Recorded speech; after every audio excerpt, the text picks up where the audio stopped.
seguimos aquí en El Abogado Responde, seguimos en estas noches de los miércoles que las amenizamos en Televisión de Ferrol con este tipo de programas divulgativos en el que de alguna forma pues les aconsejamos, digamos, les iluminamos un poquito en problemas que les surjan en su vivienda, familia y empresa. En esta ocasión nos adentramos en el tema del derecho administrativo. No ha habido demasiados programas que le hayamos dedicado a eso, que yo recuerde uno nada más. En esta ocasión tenemos a un abogado administrativista que lleva muchos años tratando con administraciones, fundamentalmente con ayuntamientos, que es en el que estamos versando el programa de hoy. Quien no ha tenido pues algún tipo de problema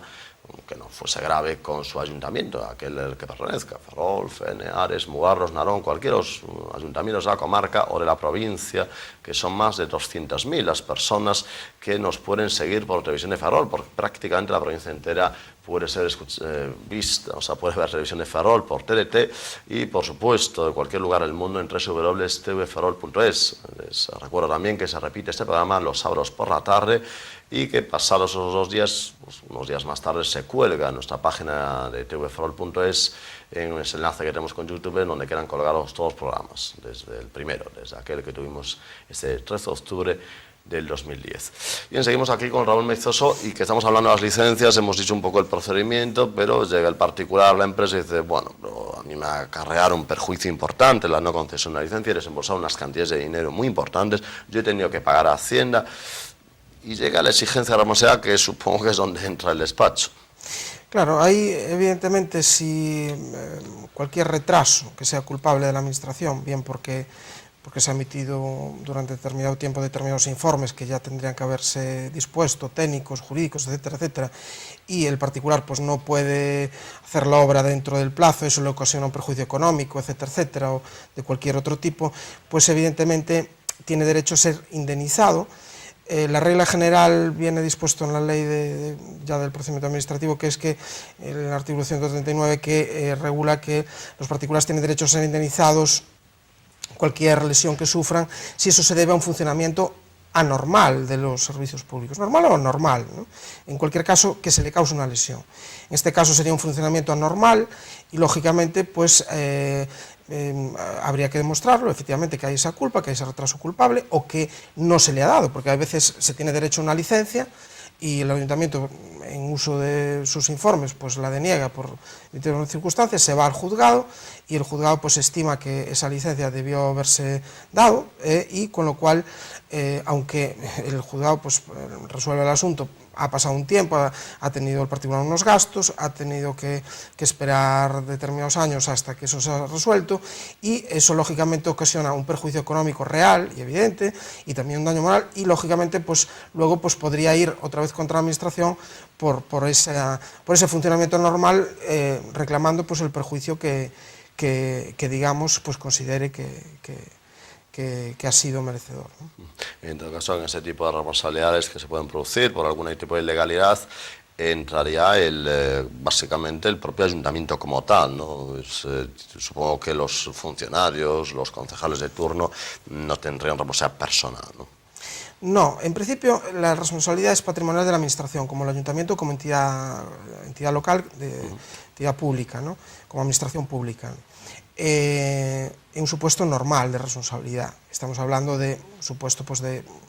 el tema de las licencias pues que se deniega indebidamente o se retrasa tal, etcétera, ¿no? En principio, bueno, pues esa culpabilidad es una culpabilidad, digamos, civil, patrimonial, es decir, bueno, hay culpa, negligencia, pero genera un derecho a ser indemnizado y poco más. Es decir, el funcionario ahí, pues en principio, pues digamos, su responsabilidad se diluye en esa responsabilidad de la entidad local. ¿Qué ocurre? Que hay casos graves, porque los hay, en los que pues un funcionario, incluso hay responsabilidades penales, porque ha estado de moda con el tráfico de influencias, todas estas cosas y tal, ya el Código Penal, creo que es en el artículo 404, penaliza el delito de prevaricación de un funcionario público que, a sabiendas de que, digamos, que la resolución que emite, que es injusta, pues la emite con esas consecuencias, ¿no? Sí, es muy parecida a la judicial. Efectivamente. Entonces, lógicamente, si un funcionario, digamos, emite una resolución, o el propio alcalde, o el concejal delegado, o incluso el técnico de turno, el arquitecto, etcétera, etcétera, dentro de sus competencias, y a sabiendas, es decir, estamos hablando de una culpa penal, ya no civil, es mucho más grave, una resolución justa, pues habría esa responsabilidad penal, ¿no? También está tipificado el tráfico de influencias, quiere decir que aquel funcionario tal que influya en otro, pues por prevalencia de su cargo, para obtener un beneficio económico, o un tercero obtener un beneficio económico, pues evidentemente pues también está penalizado, ¿no?, por el Código Penal, con penas de inhabilitación, incluso de prisión y tal, ¿no? Es decir, pero estamos hablando de supuestos graves de responsabilidad penal de los... Supongo que por mucho que a veces salgan los medios de comunicación algún caso aislado, eso es muy excepcional. Es muy excepcional. La regla general, los funcionarios, pues en principio hay que romper una lanza porque trabajan, yo creo que adecuadamente, y con independencia, pues que en todas las profesiones, pues unos lo hacen mejor o peor, pero en principio estamos hablando de supuestos excepcionales. Luego está la responsabilidad, digamos, civil, que todos la tenemos, incluso los abogados, es decir, para eso están los seguros también, que con la responsabilidad civil te puedes equivocar, todos nos podemos equivocar, y obviamente pues somos humanos, y cualquiera pues que desarrolla una profesión pues puede cometer un error, y ese error no es que sea, digamos, más grave o menos grave, sino que, bueno, pues digamos que le has ocasionado un perjuicio que no has querido, es decir, que no es a sabiendas, digamos, con la seguridad, sino que no, digamos que no lo has previsto, y resulta, bueno, pues que cometes un error, con un tema de un plazo o con un tema de una resolución que pensabas pues que tenía que tener este requisito y resulta que no hacía falta y no sé qué, y eso lo ha ocasionado, volviendo al tema de las licencias, un perjuicio al particular o lo que sea. Bueno, pues cometes un error, y esa responsabilidad de funcionario pues existe también a nivel civil, pero lo lógico es que el particular reclame contra la administración. Si reclama a nivel contra el técnico, por el arquitecto municipal o tal, pues lógicamente tienen sus propios seguros, los colegios profesionales incluso tienen sus propios seguros de responsabilidad civil, y les cubría esa responsabilidad, pero bueno, en principio no tendrían que responder en base a esa, digamos, cobertura que tienen, ¿no? Pero en principio sí que un juez tendría que determinar si efectivamente a nivel particular ese funcionario ha incurrido en algún tipo de error o de culpa o de daño, ¿no? Claro, que de cualquier forma es una cuestión de prueba que en muchas ocasiones era muy complicada, ¿no? Muy complicada, sí. Semejante cosa. Bien, otra cosa que suscita mucho, sobre todo en personas que montan un negocio, es la licencia de apertura, ¿no? Licencia de apertura que tiene un procedimiento similar o no al de obras. Sí, en principio la licencia de apertura ya se recogía en este decreto que digo yo del año 55 de servicios de las corporaciones locales, que ya se preveía que para establecimientos industriales o mercantiles, que es lo que decía el decreto, pues se necesitaba la licencia de apertura, y tiene esa finalidad, digamos, de control por parte del ayuntamiento también de las funciones que le vienen encomendadas en ese decreto, y luego se recoge también la ley de bases de régimen local, que son de policía, de vigilancia de que se cumplan las normas de seguridad, de higiene, bueno, todas las normas que digamos que hay protectores. Entonces, cuando se regula, cuando se hace se abre, digamos, un establecimiento, bien industrial o bien desde una pequeña industria hasta un comercio, un bar, etcétera, etcétera, pues lógicamente es exigible esa licencia de apertura, porque el ayuntamiento tiene que controlar digamos que se cumplen esas medidas de habitabilidad, de seguridad, etcétera, etcétera. Muchas diluidas en normas que no son de los ayuntamientos, que por ejemplo normativa del ruido, hay normativa autonómica, en Galicia hay ley de ruido, normativas de sanidad, etcétera, etcétera. Entonces, lógicamente hay que solicitar digamos, una solicitud normal, y digamos que los plazos de resolución y tal, pues son similares, y la tramitación a otro tipo de licencias, ¿no?, aunque son licencias específicas, ¿no? Muy bien. ¿Y continúa aún existiendo esa famosa licencia de primera ocupación o ha desaparecido? Sí, la licencia, lo que ha desaparecido aquí era lo que se llamaba antes la cédula de habitabilidad, que tal, eso ya hace años que desapareció, pero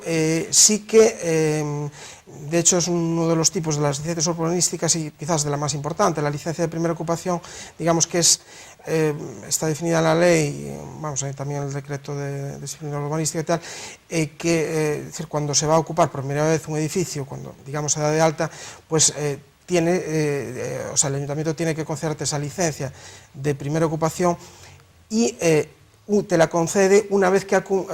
ha comprobado que digamos que el edificio se ha adjudicado al proyecto, se ha ajustado al proyecto tal, tiene fin de obra, certificado de fin de obra del ayuntamiento y que además cumplen las normas de habitabilidad. Es decir, que hay definición de cuáles son las normas que debe cumplir, de habitabilidad y tal. Entonces, cuando el ayuntamiento,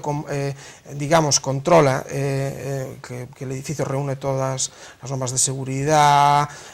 pues también de servicios, dispone de servicios, habitabilidad y comprendería, tendría que tener servicio de luz, agua, alcantarillado, etcétera, etcétera. Bueno, cuando comprueba todos esos requisitos, pues es cuando, digamos, se le da la licencia de primera ocupación como requisito sine qua non para que, digamos, empiece a ocupar por primera vez un edificio de nueva construcción o uno que, digamos, que se ha reformado y que se le ha cambiado el uso y que realmente pues requiere también otra ocupación distinta, pero es la primera ocupación.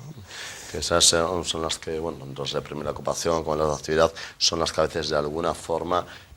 pues no son escrupulosamente cumplidas, ¿no? Por los beneficiarios. Es más común que la gente a lo mejor nos acerque, sea más riguroso con las licencias de obras porque parece que le mete miedo, ¿no? Que vea a la policía local una pala donde no hay una licencia de obra, pero quizá en la apertura y primera ocupación a lo mejor hay un poquito más de flexibilidad, ¿no? Sí, normalmente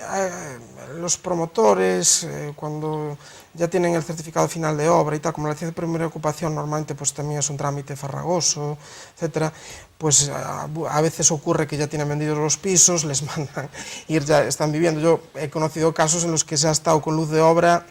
durante 2 años sin tener licencia de primera ocupación y casos peores todavía, ¿no? Bueno,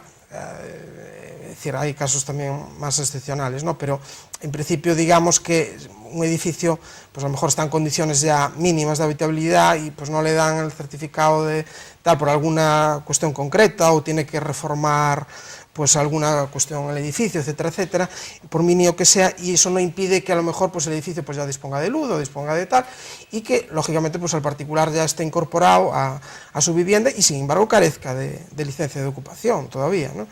Pero en principio es más una cosa íntima, quiero decir que nadie, algo, como bien decías antes, un local lo ves abierto, un bajo, no sé qué, si no tiene licencia, pues evidentemente es más obvio, ¿no? Lo de los pisos y todo eso pues es más difícil de detectar y entonces en principio la gente lo que hace es ocuparlos y luego pues ir tramitando todos esos papeles. Y luego en vez de Dios la administración proveerá, ¿no? Claro, evidentemente. Bueno, eso ocurre